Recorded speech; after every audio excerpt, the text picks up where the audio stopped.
कल हम लोग पढ़े थे जैन धर्म के सिद्धांत, लेकिन लगा कि आप लोग समझे नहीं। फिर से आज उसको हम समझने का प्रयास करेंगे, ठीक है? बारी बारी से समझने का, टुकड़ा में तोड़ के नहीं। देखो, बात नहीं करेंगे, इसको समझिए। जैन धर्म का सिद्धांत, पूरा जीवन का सार इसी में है। साइंस भी कुछ इस पर टिका हुआ है। इसमें हमने बताया था कितने भाग बताए? 2 भाग। कौन कौन? एक बताया थे हमने ज्ञान मीमांसा, ज्ञान मीमांसा, मीमांसा या, और दूसरा भाग हम लोग क्या पढ़े थे? दूसरा बताए थे तत्व मीमांसा, मीमांसा, मीमांसा ये बताया थे। तो पहले हमने ज्ञान मीमांसा में बताया कि 2 बातें आपको इसमें ध्यान में रखना है। क्या क्या याद रखना है? एक अनेकांतवाद, अनेकांतवाद ध्यान में रखेंगे, और दूसरा हमको रखना है स्यादवाद, स्यादवाद है ना। ऐसे एग्जाम में सिंपल सा प्रश्न बनता है, सीधे सीधे प्रश्न आएगा डायरेक्ट कि अनेकांतवाद का सिद्धांत किस धर्म से संबंधित है? बौद्ध धर्म, जैन धर्म, शैव धर्म है, इस्लाम धर्म। इस तरह से आपका ऑप्शन में रहेगा, तो हम क्या टिक लगाएंगे? जैन लगाएंगे। तो सिंपल से बस यही प्रश्न बनता है। स्यादवाद ये पूछा कि स्यादवाद का सिद्धांत या स्यादवाद किस धर्म से संबंधित है, रिलेटेड है, तो आज जैन धर्म अपना टिक लगाएंगे, निकल जाएंगे। अब रही बात कखनी की अनेकांतवाद, स्यादवाद है क्या, क्या कहना चाहता है? तो देखिए, जैन साहित्यों को पढ़ेंगे या जैन धर्म के सिद्धांतों को, तो कहता है कि अनेकांतवाद जो है, मतलब कि दुनिया में जितने भी वस्तु हैं, जीव जंतु हैं, सब हैं, तो उसमें कई तरह के गुण धर्म होते हैं, कई गुण धर्म, मतलब एक नहीं है। कोई सर्वत्र मतलब अच्छा नहीं है ना, कोई मतलब कि पूरा का पूरा बुरा है। अगर उसमें अच्छाई है तो उसमें बुराई भी है। अब आप किसी व्यक्ति को देख करके तो पकड़ तो नहीं सकते हैं कि वो अच्छा है या बुरा है, उसके साथ रहना पड़ता है, वो किस तरह से बिहेव करता है, उसके व्यवहारों के आधार पर, उसके आचरण के आधार पर, उसके चरित्र के आधार पर हम क्या बताते हैं उसको, अच्छा या बुरा बताते हैं। लेकिन फिर भी उसके आंतरिक बातों को तो समझ नहीं पाते हैं। वो बाहरी जो आचरण जो कहता है, बाहर जो आचरण करता है, उसको देखने वाला चीज है, उसको देखकर हम बताते हैं अच्छा या बुरा, लेकिन आंतरिक बातों को नहीं समझते। तो कहा जाता है कि अनेकांतवाद की दुनिया में जितने भी जीव जंतु हैं, वस्तुएं हैं, पदार्थ हैं, सब के अनेक गुण धर्म होते हैं, एक नहीं होते हैं। लेकिन इस सभी बातों को जानना वो सिर्फ और सिर्फ किसके बस की बात है? केवल के बस की बात है, कैवलिन। इसको क्या कहेंगे? कैवलिन। मतलब कि कोई ज्ञान प्राप्त जो व्यक्ति है, जिसको ज्ञान की प्राप्ति हो गया, वही इस बात को समझ पाएगा। आम इंसान की बात बस की बात नहीं है। सामान्य जो मानव है, सामान्य मनुष्य, वो नहीं समझ सकता। अब यही स्यादवाद, स्यादवाद है जो सामान्य मनुष्यों के लिए है। कहते सामान्य मनुष्यों के लिए ये बना हुआ है स्यादवाद। किसी भी बातों को करने के लिए शायद शब्द लगाकर, स्याद का अर्थ होता है क्या? शायद। स्याद का अर्थ क्या होता है? शायद, शायद, शायद शब्द लगाकर उसके बारे में बताया जा सकता है, लेकिन बिल्कुल आप सटीक तो बता नहीं सकते, क्योंकि आपके पास केवल की प्राप्ति है नहीं, केवल की प्राप्ति, ज्ञान प्राप्त व्यक्ति नहीं है। जब ज्ञान प्राप्त व्यक्ति नहीं है तो शायद लगाकर बताइए, आपकी बातें गलत नहीं होगी ना। कोई व्यक्ति के बारे में कहा राम कैसा है, तो कहेंगे राम शायद अच्छा है। राम शायद अच्छा नहीं है ना, शायद राम अच्छा है परंतु शायद अच्छा नहीं है, कह सकते हैं ना। मैंने इस तरह से बात, वही स्यादवाद कहता है, उसी को कम कहा गया स्यादवाद, इसमें शायद लगा कर बोलना है ना। ये बताता है कि बेवजह से बहस करने की जरूरत नहीं है, सिंपल सी बात है। देखते हैं लोग बहस कर लेता है, नहीं है तो है, पूरा एकदम जोर देकर, तो हम कौन रही वही नहीं कि यही होता है, वो झगड़े का कारण बन जाता है। नहीं, क्या बनता है? झगड़े का कारण बनता है। यही स्यादवाद कहता है कि नहीं, झगड़े का कारण नहीं, आप शायद शब्द लगाकर प्रयोग करिए, ठीक है। इसके कितने सिद्धांत दिए गए थे? 7 सिद्धांत हमने दिया था, नहीं 7 सिद्धांत दिया। इसके लिए उसको कहा गया है सप्तभंगी, सप्तभंगी है ना। नए भी कहता है सप्तभंगीय सिद्धांत कहता है, क्या कहता है? सप्तभंगीय, सप्तभंगीय। इस सप्तभंगीय बातें ये बताता है। 7 प्रकार से इसको व्याख्या किया जा सकता है स्यादवाद को। क्या क्या जी? शायद है, शायद है। दूसरा शायद नहीं है, शायद नहीं है। तीसरा शायद है, शायद है परंतु शायद नहीं है, परंतु शायद नहीं है, नहीं है। आप इसको याद करना चाहते तो याद नहीं कर सकते, कोई बड़ा बात नहीं है। देखिए हमने पहले शायद है लिखा, उसके बाद शायद नहीं है, नहीं शब्द जोड़ दिया उसी में, उसके बाद इन्हीं दोनों वाक्य को यहाँ लिखा हुआ है, इसमें क्या शब्द जोड़ दिया गया है? परंतु। चौथा क्या बताए? हाँ गुड, शायद कहा नहीं जा सकता, कहा नहीं जा सकता है ना, शायद कहा नहीं जा सकता है, ठीक है। अब इसी को फिर हम पांचवा यहां से शुरू करिए, शायद है, अब परंतु शब्द लगा देना, परंतु शायद कहा नहीं जा सकता, शायद कहा नहीं जा सकता, नहीं जा सकता। फिर छठा बताता है कि शायद नहीं है, परंतु शायद कहा नहीं जा सकता, शायद कहा नहीं जा सकता, नहीं जा सकता। ये बातें ये बताता है। और फिर सातवां बताता है कि शायद है, शायद है, परंतु शायद नहीं है, शायद नहीं है, परंतु शायद कहा नहीं जा सकता, परंतु शायद कहा नहीं जा सकता है, कहा नहीं जा सकता है, जा सकता है। ठीक है, इसी को हम क्या कहेंगे, शब्द भंगी। सात तरह से हम शायद को क्या करेंगे, व्यक्त करेंगे। शायद है, शायद नहीं है, शायद है परंतु शायद नहीं है, शायद कहा नहीं जा सकता, शायद है परंतु शायद कहा नहीं जा सकता, शायद नहीं है परंतु शायद कहा नहीं जा सकता, शायद है परंतु शायद नहीं है, परंतु शायद कहा नहीं जा सकता है। आप अपनी बातों को इन्हीं 7 तरीकों से रख सकते हैं। सब भी बातें बोल सकते हैं, नहीं मतलब गलत होने की संभावना वाली बात नहीं है। तो यही स्यादवाद, यही क्या कहता है, स्यादवाद। उसका बाद स्यादवाद से और याद रखना है कि जैन धर्म का, जैन सिद्धांत का मूल आधारशिला क्या है, नहीं आधारशिला कौन है, तो स्यादवाद मूल आधारशिला। इसको वास्तविकता की बहुलता का भी सिद्धांत कहते हैं या बहुरूपता का भी सिद्धांत करते हैं। यही आपका क्या है, स्यादवाद। तो बस इतना ध्यान में रखना है यहाँ से, अब ज्यादा विशेष बातें तो समझ गए। अनेकांतवाद और स्यादवाद क्या है, अनेकांतवाद ज्ञान जो कि जिसको प्राप्ति हो गया है वही इसको बता सकता है, कह सकता है। लेकिन जो सामान्य मनुष्य है वो अपना स्यादवाद पर टिका हुआ है, वो स्यादवाद के सिद्धांत को अपना सकता है। हाँ, स्यादवाद को सिद्धांत को कहने के लिए 7 तरीके से इसको व्यक्त कर सकते हैं। किसी बातों को हम कितने तरीके से व्यक्त कर सकते हैं, 7 तरीके से व्यक्त कर सकते हैं। ये जैन सिद्धांत कहता है, जैन धर्म की बात यह बताता है। एक बात यह हो गया। अगला जो बताया क्या, तत्व सिद्धांत, तत्व मीमांसा, मीमांसा, तत्व मीमांसा। यह तत्व मीमांसा मतलब सृष्टि के बारे में बताता है, सृष्टि, ये आत्मा के बारे में बताता है, परमात्मा के बारे में बताता है। ठीक है, इन सब के बारे में तो भौतिक बातें ये बताने वाला काम करता है। इसको भी हमने कितने भागों में बांटेंगे, 2 भागों में बांटेंगे। कितने, 2। एक हम बांटते हैं, हाँ, दरवेश सिद्धांत इसको पढ़ा जाता है, दरवेश सिद्धांत, इसमें हम बांटेंगे। और दूसरा बंध मोक्ष प्रक्रिया, या उसी को हम कहेंगे बंधन मोक्ष की प्रक्रिया, बंधन मोक्ष की प्रक्रिया या बंधन मोक्ष प्रक्रिया कहिए, बंधन मोक्ष प्रक्रिया कहते हैं। या अब ये दरवेश सिद्धांत कहने का मतलब है, इसको भी हम 2 भागों में बांटते हैं। कितने भाग, 2 भाग। एक है काय, एक क्या है, काय, और दूसरा आपका हो गया काल। काय और काल, पूरा सृष्टि काय और काल पर टिका हुआ है। काय मतलब जो नष्ट हो जाता है, काल जिसके कारण काय नष्ट होता है।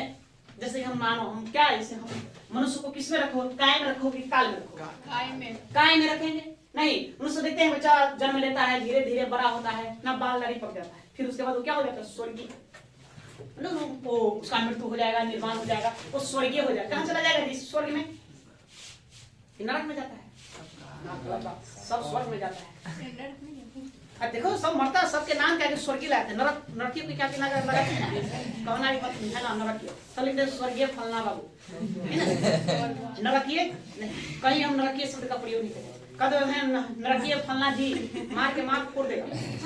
इसलिए उससे साबित होता है कि सब लोग कहाँ जाते हैं, स्वर्ग में जाते हैं, स्वर्ग की प्राप्ति करते हैं। तो काय जिसमें परिवर्तन हो, समझ गए, काल जो परिवर्तन करे उसमें क्या करेंगे, काल, जैसा टाइम, इसमें क्या रखेंगे, किसको रखेंगे, टाइम को रखिए, समय को रखिए, है ना, हम उसको रखेंगे।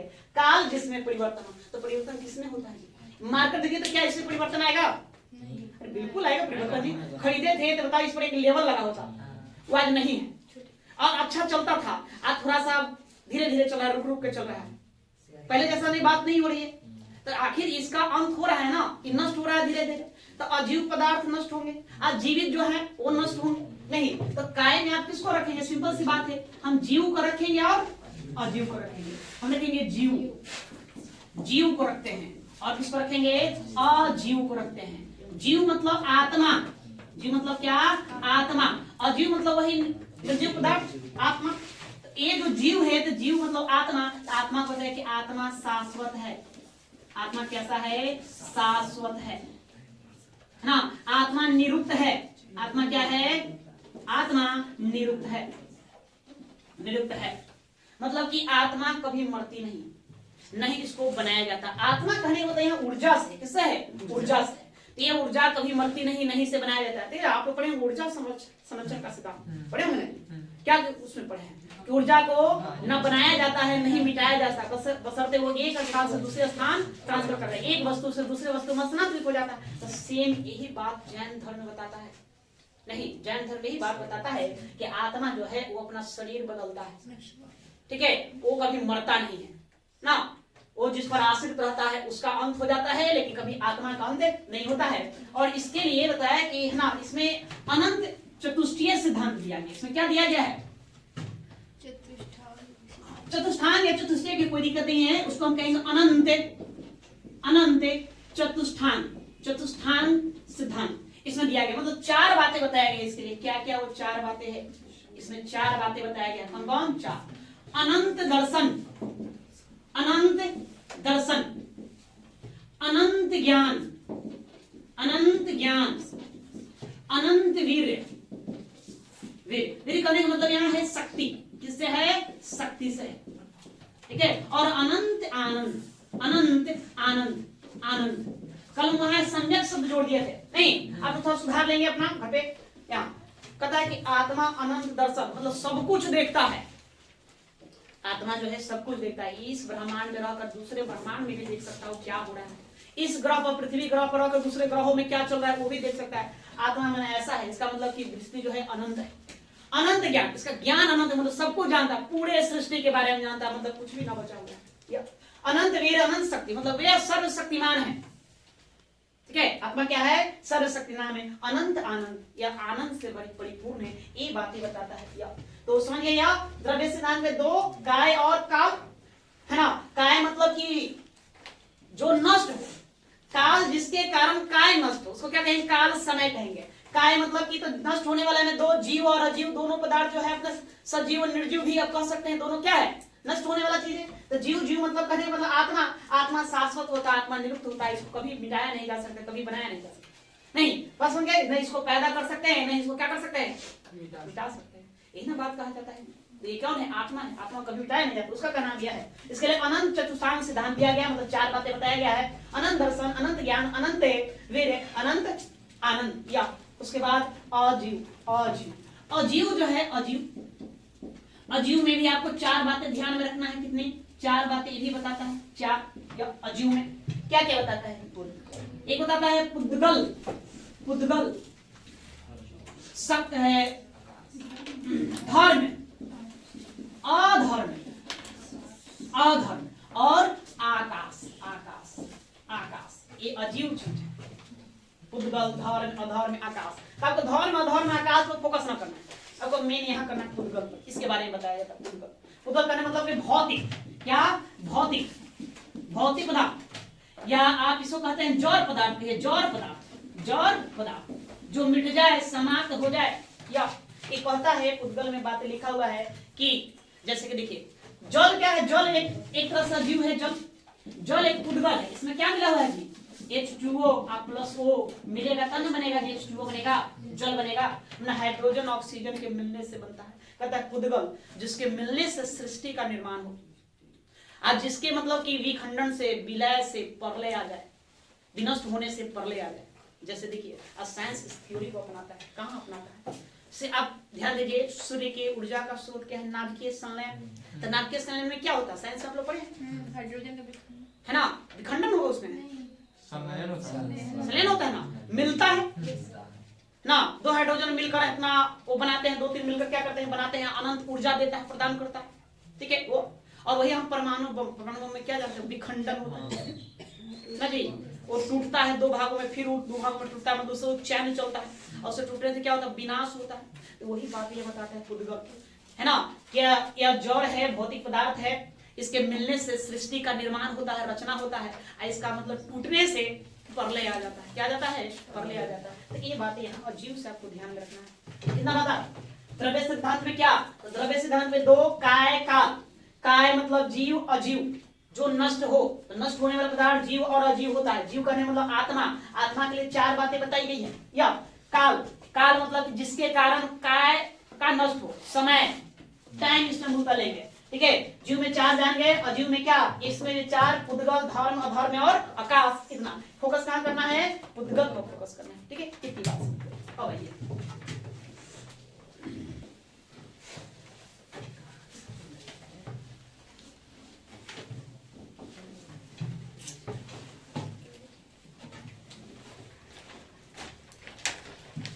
अब ये बंधन मोक्ष प्रक्रिया, बंधन मोक्ष प्रक्रिया, मोक्ष प्रक्रिया। अब ये बातें क्या कहता है? तत्व मीमांसा में का ही दूसरा भाग है बंधन मोक्ष प्रक्रिया। तो इसमें भी हम अलग अलग देखेंगे। क्या देखेंगे? अलग अलग देखेंगे, है ना। बंधन को अलग देखेंगे, बंधन, बंधन, बंधन को आप अलग देखिए। उसके बाद आप इसको मोक्ष को अलग देखेंगे, मोक्ष को अलग देखेंगे। ठीक है, तो बंधन में 2 बातें, कितनी? 2 बताया था कि 2 क्या क्या है ना? आश्रव, आश्रव, और फिर दूसरा क्या? बंध, बंध। ठीक है, मोक्ष में भी 2 बातें। एक आपका क्या होगा? संवर, और दूसरा निर्झरा। क्या होगा? निर्झरा होगा, निर्झरा, निर्झरा। अब आश्रव है, अब बंध क्या है?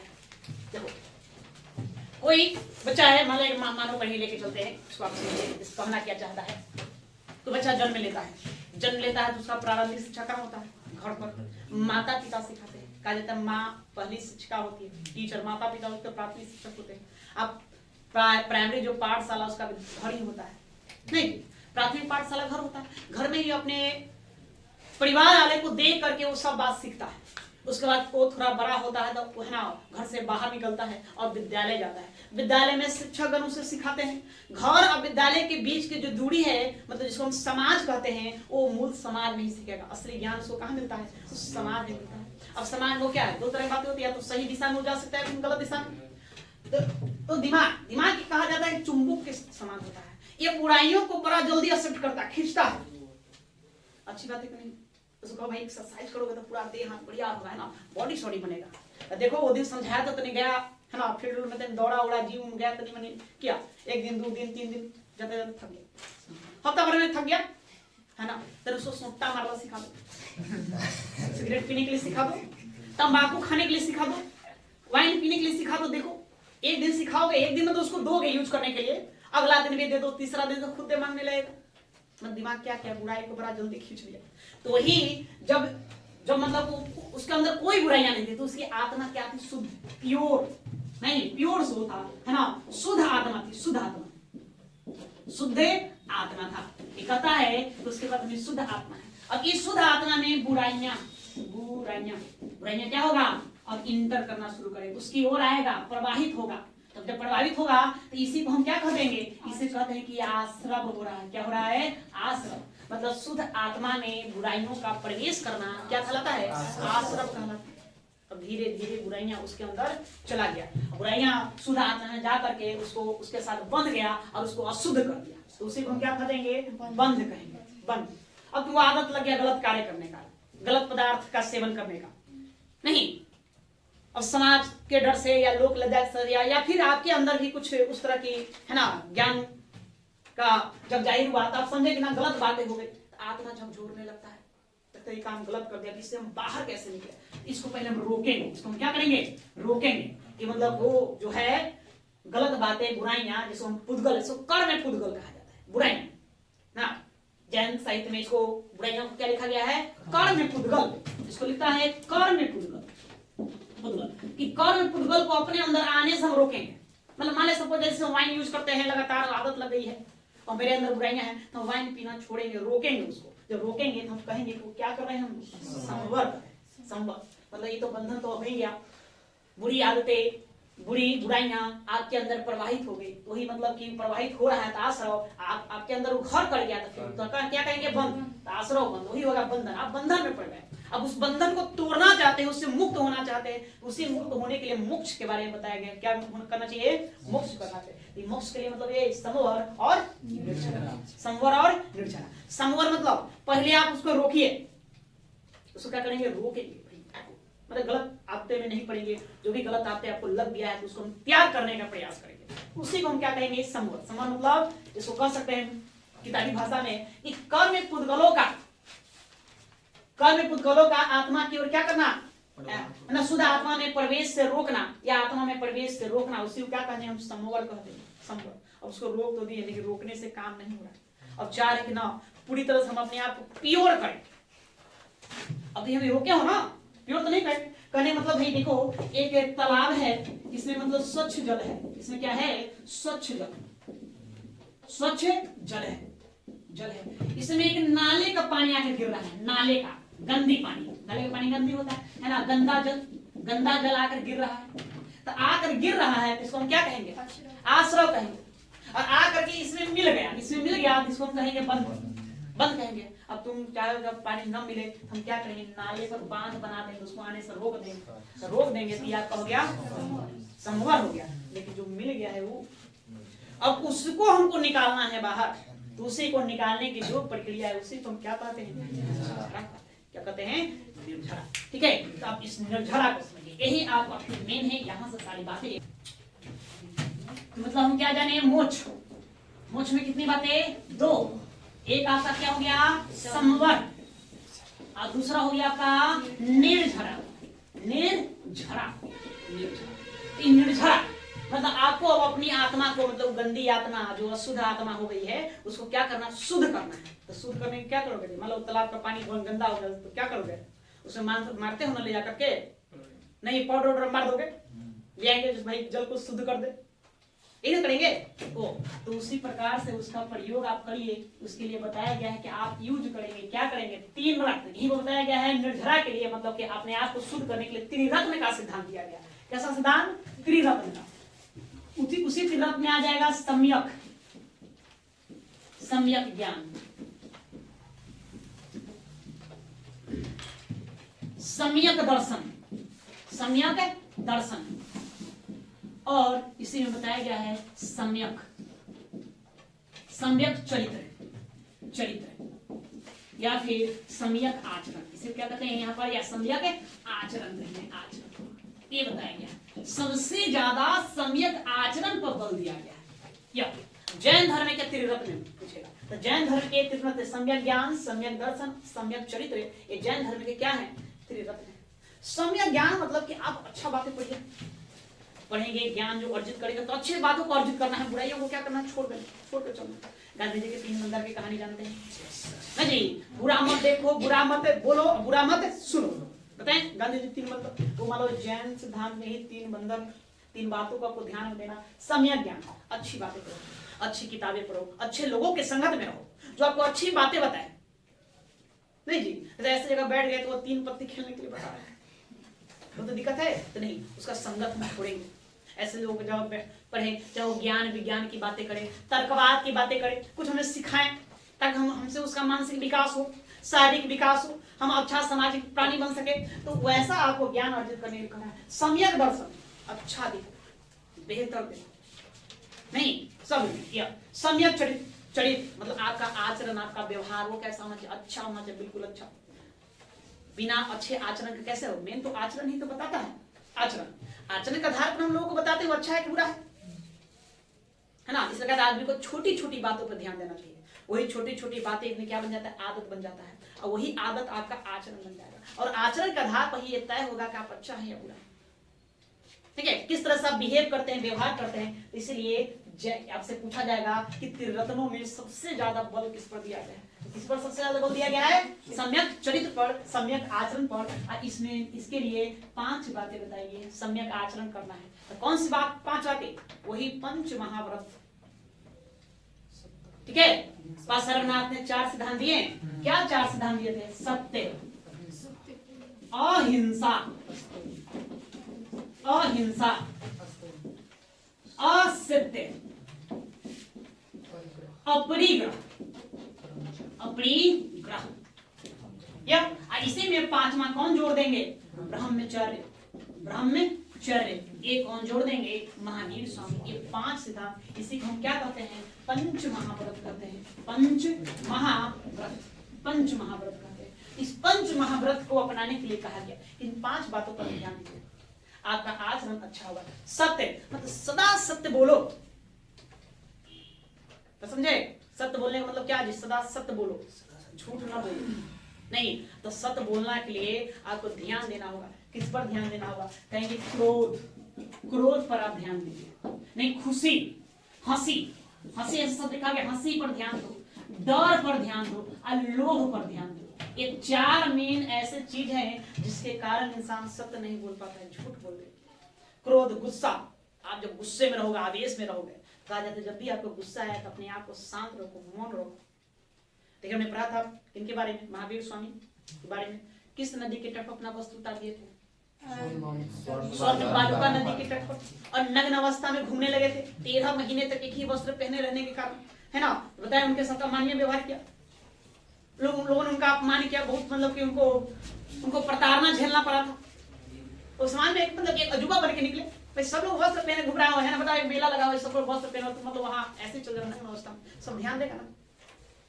सड़कों में मतलब सब लोग समान तौर पे घूम रहा है, तुम माथ तो सिंह लगा घूम रहा है, देखो सब लोग दिखेगा।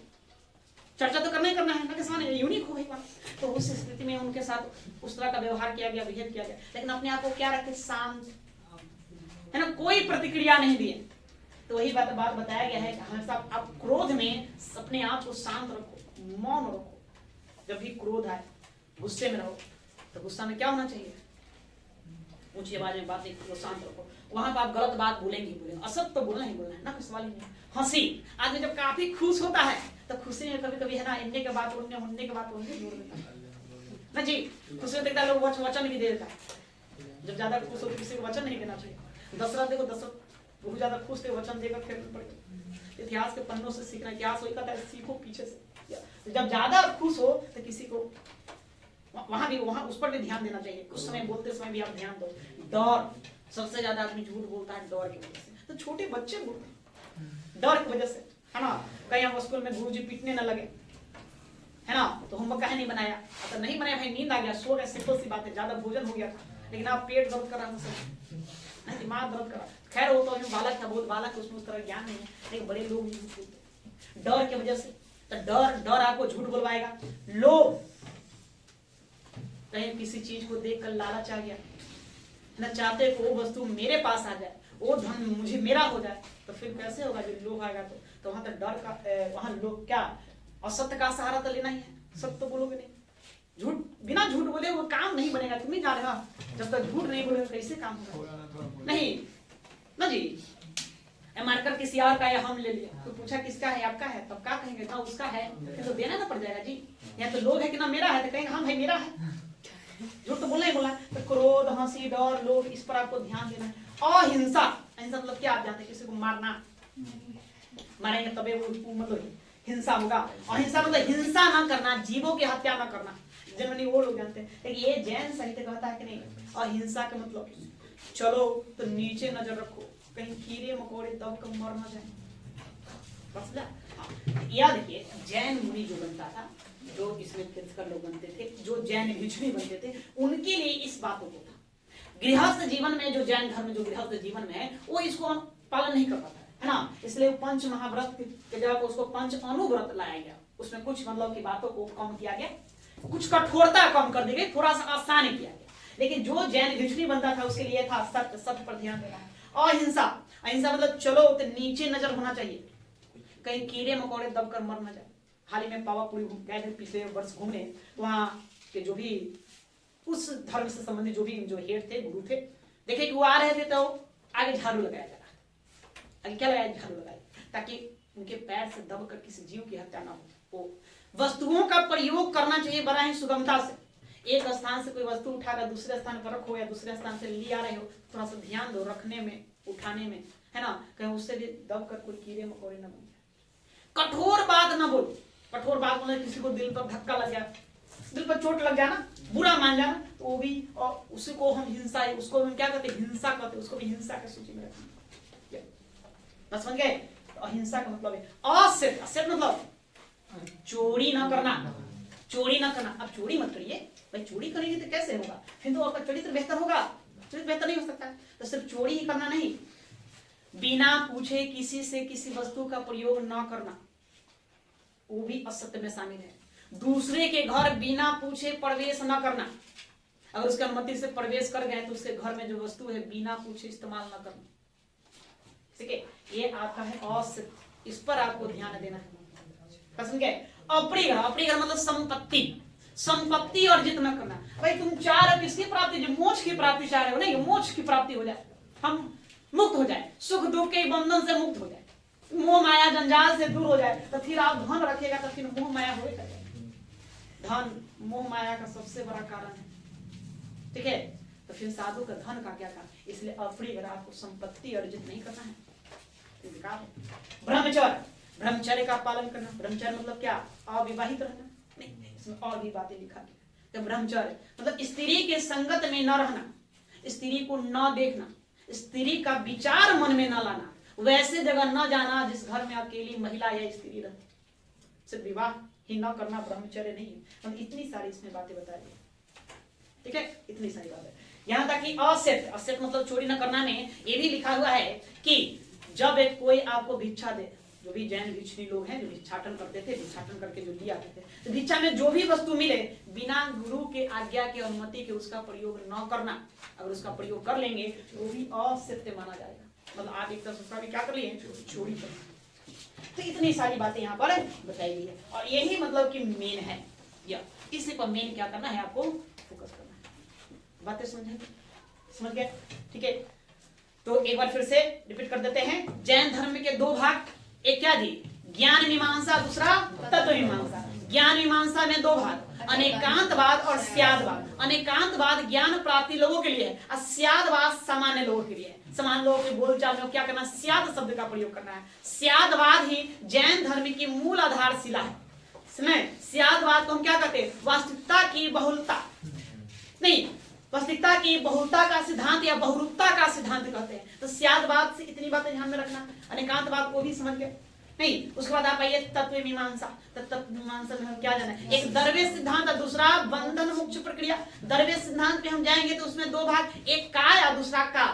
काय मतलब जो नष्ट होता है, जो क्या हो, नष्ट हो, मतलब आज है कल वो नहीं रहेगा।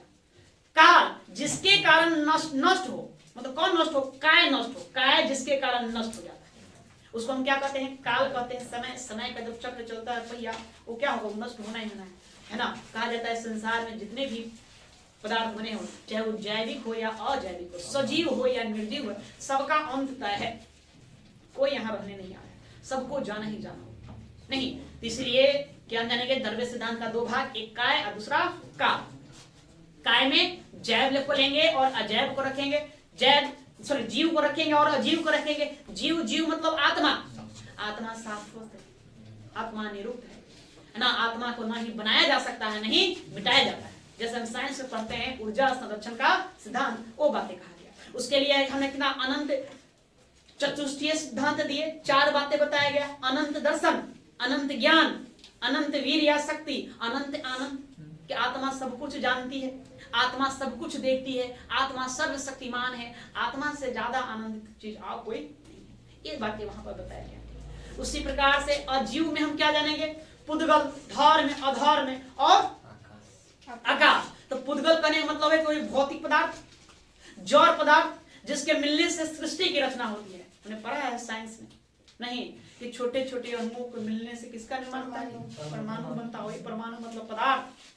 कहा गया देखो जैव धर्म है ना, जैन धर्म उसी समय बता दिया कि छोटे छोटे अणु ही मिलकर ही क्या करते हैं, इस सृष्टि की रचना करते हैं। उसका कहना नाम यह है, और यही जब ये टूटते हैं तो फिर इस सृष्टि का क्या हो जाता है, विनाश हो जाता है। इसका बात यह है। उसके बाद फिर हमने दूसरा भाग हम चलेंगे बंधन मोक्ष प्रक्रिया में। तो बंधन मोक्ष प्रक्रिया में हमने क्या बताया, बंधन, तो बंधन में एक मिलेगा आश्रव और दूसरा मिलेगा बंध। आश्रव मतलब शुद्ध आत्मा में बुराइयों का समावेशित हो जाना, नहीं कर्म पुद्गल का आ जाना, मतलब उसको अपवित्र कर देगा। पवित्र आत्मा है, शुद्ध आत्मा है उसको अशुद्ध बना देगा, अपवित्र कर देगा। जो मतलब उसका जो प्रवाह होगा, प्रवाह मतलब बुराइयों के प्रवाह को हम क्या कहेंगे? आश्रव कहेंगे। अब बुराइयों के प्रवाह को हम आश्रव कहेंगे। वही बुराइयां जब आकर के आत्मा में मिल जाती है, उसको जब अशुद्ध कर देती है, शुद्ध आत्मा को अशुद्ध कर देती है, उसको हम क्या कर देंगे? ब्रह्म। अब तुम छटपटाओगे भाई इससे मुक्ति कैसे पाए? तो मुक्ति के लिए वही बताया गया, क्या बताया गया? मोक्ष। मोक्ष में आपका क्या? संवर और निर्झर। संवर कहने का मतलब, संवर मतलब उसको हम रोकेंगे, भाई रुको, नहीं रोकेंगे, रोक तो दिए, अब मतलब बुराइयां मेरे अंदर नहीं आ रही है, लेकिन जो पहले से आ गया ऑलरेडी उसको हम क्या करेंगे? उससे मुक्ति पाने का प्रयास करेंगे। तो उसका मुक्ति पाने के लिए है ना निर्झरा, उसी को मुक्ति पाने के जो उपाय है वो क्या है? निर्झरा। और निर्झरे में ही 3 बातें बताया गया, सम्यक ज्ञान, सम्यक दर्शन और सम्यक चरित या आचरण। इसी को हम क्या कहते हैं? जैन धर्म का त्रिरत्न इसी को कहा जाता है। इसमें सबसे ज्यादा बल किस पर दिया गया है? सम्यक चरित या सम्यक आचरण पर दिया गया है। सम्यक चरित मतलब सम्यक चरित या सम्यक आचरण, आपका चरित्र, आपका व्यवहार, आपका आचरण उत्तम होगा। कैसे उत्तम होगा? बेहतर कैसे होगा? इसके लिए फिर 5 बातें बताई गई है, जिसको हम क्या कहते हैं? पंच महाव्रत कहते हैं। इसमें से 4 सत्य, अहिंसा, असत्य, अपरिग्रह, एक इनका देन है, पासर्गनाथ का देन है। और उसी में वो क्या करेंगे? महावीर स्वामी ब्रह्मचर्य को जोड़ देंगे। ब्रह्मचर्य को जैसे जोड़ेंगे क्या बन जाएगा? पंच महाव्रत बन जाएगा। ठीक है। सत्य मतलब हमेशा सत्य बोलना। सत्य हमेशा बोलने के लिए आपको 4 जगह ध्यान देना है, क्रोध, हंसी, डर, लोभ, इस पर आपको ध्यान देना है। नहीं, क्रोध में आदमी असत्य बोलता है, हंसी में, डर में, लोभ में, इस सब के कारण बोलता है। अहिंसा, अहिंसा जीवों को न मारना, जीवों की हत्या न करना, चलते समय, उठते बैठते समय। यहाँ तक ये भी लिखा हो गया है ना कि मात्र है ना मूल मल मूत्र का त्याग करते समय भी ध्यान देना चाहिए। उसमें भी उस समय भी क्या होता है? जीवों की हत्या होती है। बहुत सारी बातें लिखा गया, आपको उतना नहीं जानना है। ठीक है, या इस पर ध्यान देना। कोई उस तरह की कठोर बातें नहीं करना है जिससे दूसरों को बुरा लग जाए। वो भी किसमें आता है? अहिंसा में आता है। असत्य मतलब चोरी न करना, बिना अनुमति के दूसरे के वस्तु का प्रयोग न करना, बिना अनुमति के किसी के घर में प्रवेश न करना। नहीं, आज तो ये सब कुछ है नहीं, जब जीव मन में आता है लोग करते हैं, सिंपल सी बात है। ये असत्य में आता है। अपनी संपत्ति अर्जित न करना, धन संचय न करना। जब आप धन ही संचय कर लेंगे तो फिर मोक्ष की प्राप्ति कैसे होगा?